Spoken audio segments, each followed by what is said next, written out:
Já faz 3 anos que venho procurando figos nessa figueira e nada encontro. Corta. Por que está ela inutilizando a terra? Meus queridos irmãos, este trecho é da parábola que nós acabamos de escutar, onde Jesus então conta a história de um homem que, dando tantas oportunidades para a figueira, esta não correspondia. Nosso Senhor quer nos ensinar coisas profundas a respeito dessa passagem. Então vamos aqui entender a história que Jesus está contando, para entender como isso se adequa à nossa vida e o que Deus está querendo nos ensinar.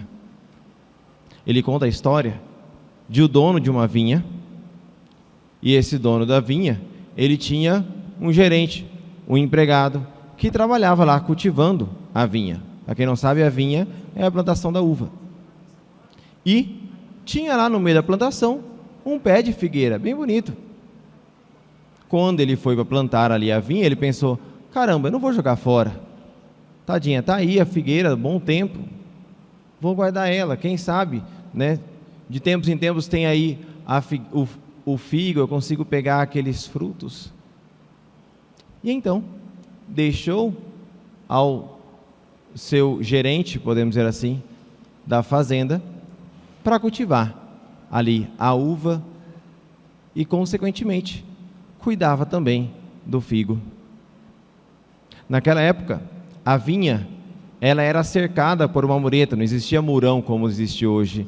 Era uma muretinha que eles faziam de pedra, né, mais ou menos o tamanho aí da coxa, servia então para proteger de outros animais. Então toda aquela vinha ela é murada, de modo que não passava animais silvestres ali, era protegida a vinha, e por consequência, era também protegida a figueira. A vinha, já que era o ofício principal do gerente, tinha que estar bem cuidada, bem regada, bem adubada, para que ela pudesse então produzir os frutos de sua subsistência. Consequentemente, a figueira também era bem cuidada, bem adubada. E passa um ano, o dono vai pela figueira e nada encontra. Passa um segundo ano, nada encontra. Passa um terceiro ano, nada encontra. E ele diz, o que está fazendo essa figueira aqui? O que falta fazer? Escuta, tira logo ela daqui, porque ela está tornando inútil essa terra. A gente coloca outra coisa, outra planta, ou até mesmo vinha, a gente planta aqui, para que possa produzir algo melhor. Em resumo, a história é essa. O gerente da fazenda diz ao patrão, olha, espera mais um pouquinho, vou dar mais um jeitinho, quem sabe vou podar aqui e acolá, vou cavar um pouquinho mais fundo, talvez se é algum fungo que está na raiz, vou cortar ali uma coisinha ou outra, quem sabe agora vai ser diferente. Ora, o que essa história diz a respeito da nossa vida? Para o povo de Deus, estava bem claro que quando Jesus falava da figueira, estava falando deles. Por quê? Porque em outras passagens do Antigo Testamento, o povo de Deus era representado pela figueira, uma árvore frondosa, de raiz firme. Então o povo sabia, a figueira eram eles. E nós, padre? O que a gente tem a ver a história? A figueira então são os judeus? Não, somos nós, é o povo de Deus. Olhando então a figueira, como Jesus falando a respeito de nós,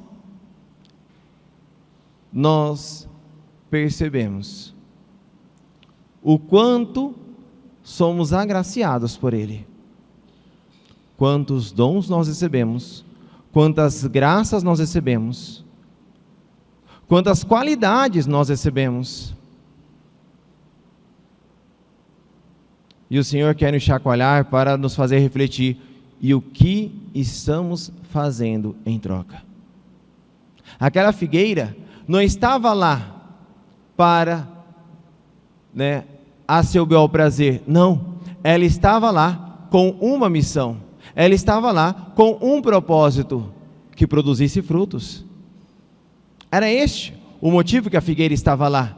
Era este o motivo que aquela figueira, meio que destoada das outras plantas que estavam ao redor, estava naquele lugar, para que ela produzisse frutos. Foi por isso que ela estava lá. Por isso ela foi preservada. Por isso ela foi cultivada. O povo de Deus não entendia muito bem. Jesus estava falando deles, das graças que eles receberam, dos lugares onde eles estão e do quão pouco eles estão retribuindo à medida das graças que receberam. Olhe para a sua vida. Como diz a própria Sagrada Escritura, o que nós temos que não recebemos de Deus, tudo deles recebemos. Olha o emprego onde você está hoje. Acaso isso foi habilidade sua, capacidade sua?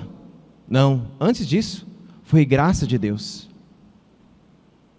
Ah não, padre, eu fiquei horas e horas estudando e tudo mais. Pois bem, e quem te deu inteligência? Quem te deu, Pai, capazes para que você tivesse então essa oportunidade de estar onde está hoje? De modo que começamos a olhar para o lugar onde nós estamos e percebemos que é por graça de Deus que lá estamos. Olhando para a nossa vida de fé, percebemos que tudo foi por Deus que nós recebemos. E o Senhor nos faz, no fim das contas, uma pergunta: que fruto você tem dado? Quais frutos você tem dado? E vejam, não é frutos para a própria figueira, mas frutos para o dono da figueira. Porque é o dono da figueira que vai até lá buscar frutos. Que frutos você tem dado para o seu dono, o dono da figueira? Tem uma história de um padre, já contei isso daqui há uns tempos atrás, mas era um padre bem famoso lá dos Estados Unidos, e ele sofreu um acidente, e naquele acidente ele passou por uma experiência de quase morte. E então, naquele momento de quase morte, ele se encontra com Jesus e com Nossa Senhora. E Jesus diz a ele, por várias vezes: você viveu só para si.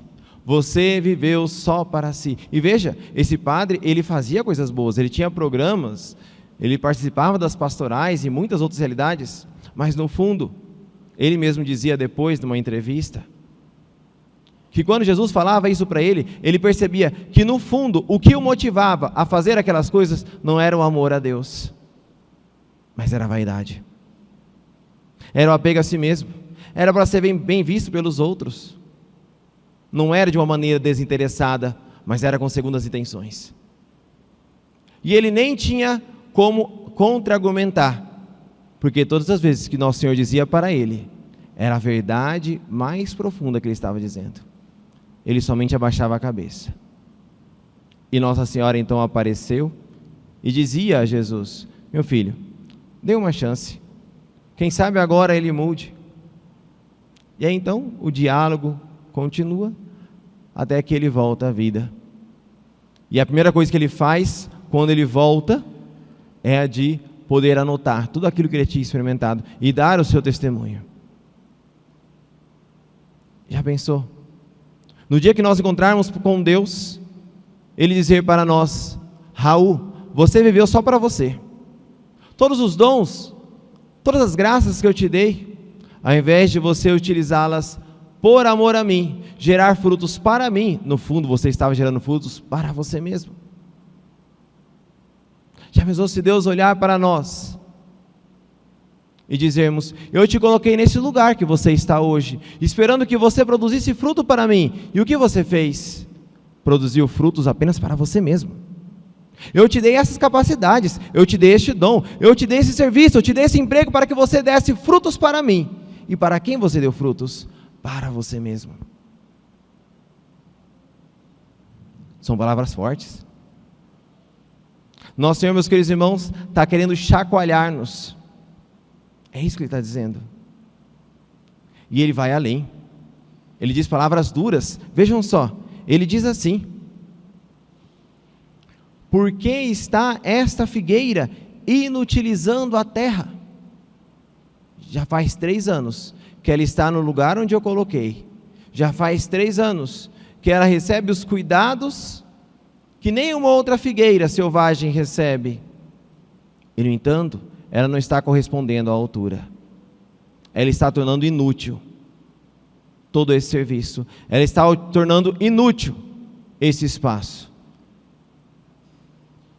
Vou tentar traduzir aqui, meus queridos irmãos, para a gente perceber como essa palavra de Nosso Senhor soou forte no coração dos judeus, para entendermos como essa palavra de Nosso Senhor soa forte em nosso coração. Vou trazer isso para o contexto de agora, para que vocês compreendam.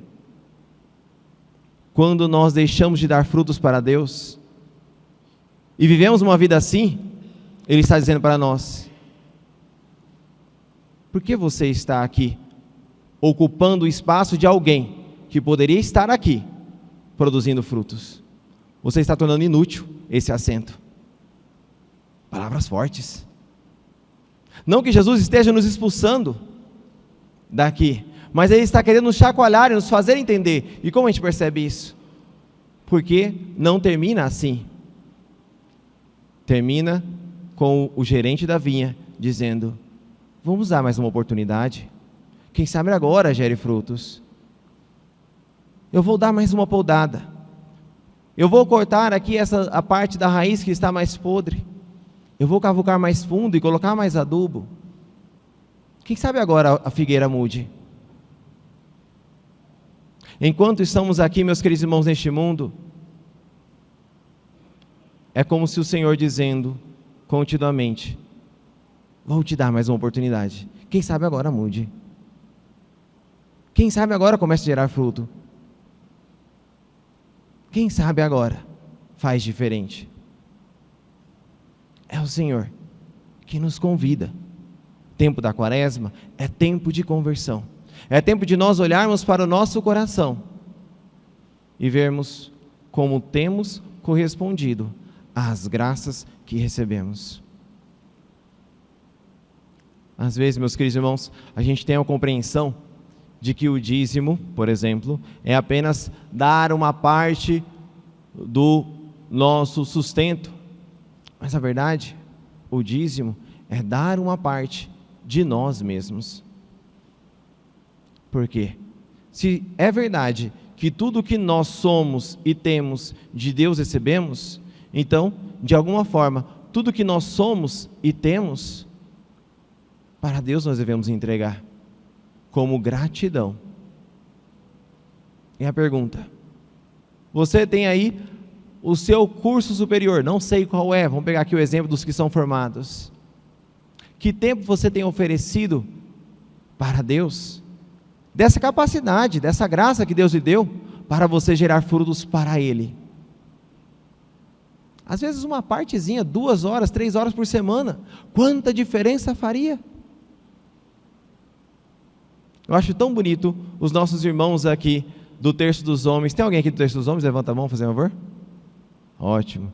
Eu acho tão bonito nossos irmãos do Terço dos Homens, que eles vêm na sexta-feira à noite, rezam o terço, e no sábado de manhã eles oferecem os dons que Deus deu para eles, para fazer frutos para Deus. E como eles fazem isso? Eles fazem os mutirões lá deles. Constrói casa, constrói capela, arruma banheiro e tudo mais. Às vezes é gente que nem é pedreiro e aprende a ser pedreiro no Terço dos Homens, não é verdade? Fala, nunca bati uma massa. Não, aprende agora. Oferece para Deus.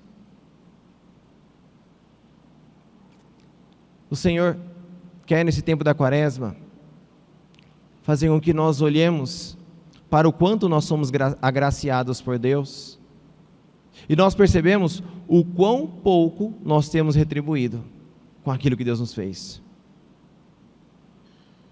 Para que assim, então, meus queridos irmãos, nós, por primeiro, peçamos a Deus perdão. Perdão, Senhor, por ter sido tão ingrato para contigo. Perdão, Senhor, por ter correspondido tão pouco às vossas graças. Quantas graças tenho recebido de Ti, quantos talentos tenho recebido, e é verdade, Senhor, quão pouco eu tenho feito por vós, em comparação com o que o Senhor fez por mim. Às vezes, meu Senhor, até mesmo as coisas que eu vou fazer por Ti, por pouco que sejam, eu ainda faço murmurando e resmungando, como se tivesse feito muito. A verdade, Senhor, é que esta figueira, que sou eu, parece que se esquece de todos os cuidados que de Ti recebeu. Dá-me a graça, Senhor. Dá-me a graça de, através dessa Santa Missa, eu reconhecendo o quão ingrato eu sou, eu posso suplicar a Ti a graça, cada dia mais, de corresponder à altura dos dons que recebi. Eu por mim mesmo, Senhor, não conseguirei retribuir a essas graças. Eu por mim mesmo, Senhor, não conseguirei produzir frutos, se o Senhor não me conduzir. Se o Senhor não me der as forças necessárias. Por isso eu vos suplico, dá-me a graça de corresponder como o Senhor merece. Dá-me a graça de amá-lo de volta. Dá-me a graça de me doar. Dá-me a graça de produzir frutos para Ti. Que possamos, meus queridos irmãos, neste tempo da Quaresma, pedir ao Senhor uma verdadeira mudança de coração. Seja louvado nosso Senhor Jesus Cristo.